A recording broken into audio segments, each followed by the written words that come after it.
my theory has always been that the reason why we call aesthetic taste is that artworks actually work on the palate.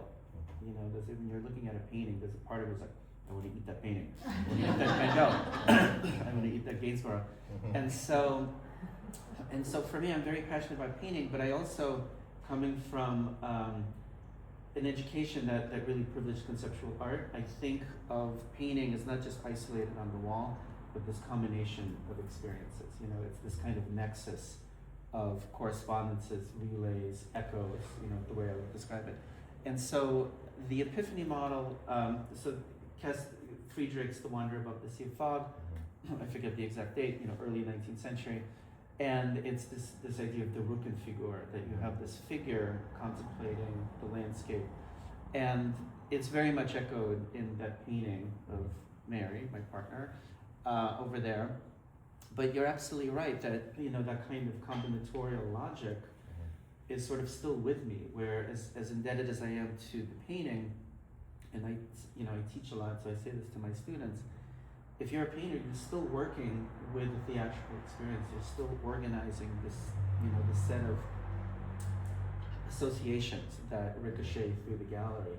And so it's really interesting that I did not think of it, but of course, when I was thinking of the show, I was like, it's really critical that I get a spinner rack, and it's really critical that these paintings echo of something else.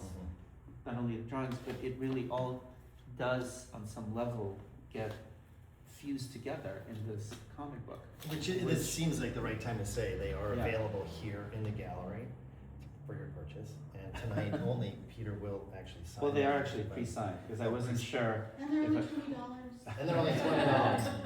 Benefits public art. But to say for the people that are not in the room with us too, that might be listening to this, when we're talking about this spinning rack Yeah. on the side, it's filled with.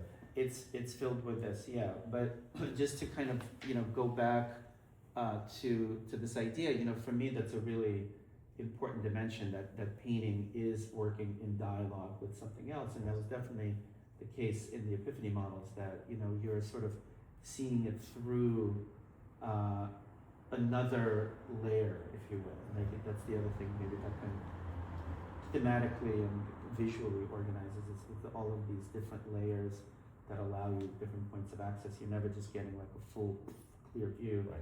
but there's some kind of threshold. There's something else that you have to kind of see beyond, you know, Yes. in order to get that. Yeah.